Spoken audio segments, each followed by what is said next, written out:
The voices around him were saying that this guy, what did he just say? Loyalty, an oath, to the seventh prince who had no power. Ash asked in confusion if he would serve him as his master. Bruce yelled furiously that he still completely regretted and reflected on his bad behavior from their last meeting, asked to accept him as his servant and allow him to serve him as much as he could. The hero looked at him and thought, what kind of servant is this for him? Someone who always had trouble trusting others. Bruce cringed and thought, please, please. The protagonist was silent and thought that there was someone who wanted to be his servant, even without being forced to become his guard, by order of the Lord. The guy bowed his head. Bruce's eyes widened in surprise. He opened his mouth happily and thanked. Then he continued that he would do everything in his power. Someone near them said that he had only left for a while and something bad was already happening. The man angrily called him an insect and asked who he was showing his loyalty to. Bruce was shaking with fear and thought that Jack and Simon were too creepy, but he shouldn't show his fear. The hero asked who he was to call someone else's servant an insect. Simon exclaimed in bewilderment. The protagonist said that he was an insect that sucked up to someone's ass. Simon exclaimed in shock at what he just said.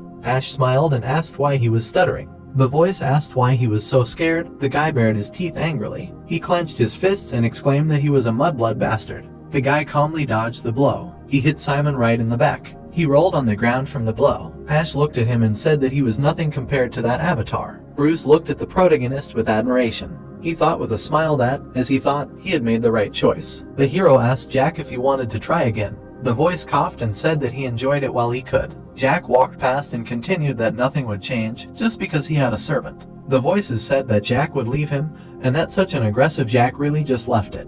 They said that but even if so, it does not mean that the authority of the Creek clan has become less, but still. They looked at the guy, thoughts flashed through what could be. The guy walked straight and people thought that he would bring changes to the Demon Academy. A week later, the day of the second group test, the great construction of the motto house. Steve shouted that he taught them everything they needed, now everything depends only on them. He asked if they understood, everyone shouted that motto. The voice continued that before they started they would draw lots, as explained earlier, groups 1 to 4, 5 to 8, 9 to 12, these 4 groups would draw lots to choose who would be their opponents. The man opened his mouth wide and shouted for the leaders of groups 1 to 4 to come forward. Footsteps were heard. Someone asked that the leaders of group 2 and 3 had changed, they had changed too, and that it was still Claude, from the Clan of Darkness, from group 1. He continued that he used to be Cadet 72 from Group 4, right? Probably. The man asked with a smirk that there were only 2. A hand reached into the hole. The boy pulled out a sign from the box. Match 1, Group 1 versus Group 3, Match 2,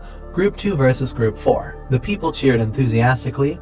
Hooray for their group leader. Someone pursed their lips in displeasure. The man shouted that the next ones, the leaders of groups 5 through 8, could go forward. Someone asked in surprise. The man widened his eyes and said that the leaders of these groups had changed too. The voice said, wait a minute, this group? He wasn't sleeping by any chance. Ben smiled. Ash came forward. Maria turned a displeased look at him. He thought angrily that she had warned him many times. Jack, that idiot. After the end of training yesterday afternoon, someone was watching the field from afar. Jack wrung his hands and thought that they were idiots. They were still doing group training. He frowned and continued his thought. Don't they know that all their strategies are on display? The man turned away and thought that there was nothing else to see here.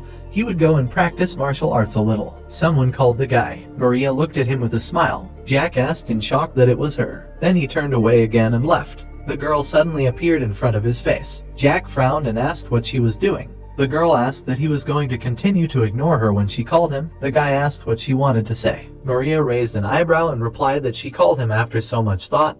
He was going to continue to treat her like this. Jack walked past saying, didn't she say that the people of the Creek clan were idiots and for her not to talk to him? Maria put her hand to her face and said that he was so annoying. Okay, she would say it quickly, so listen carefully. The girl lifted the sleeve of her sweater. Jack asked in surprise if she was hurt. Maria adjusted her clothes and replied that it was yesterday. Jack asked again. She frowned and continued that when she was training alone last night, and that someone ambushed her.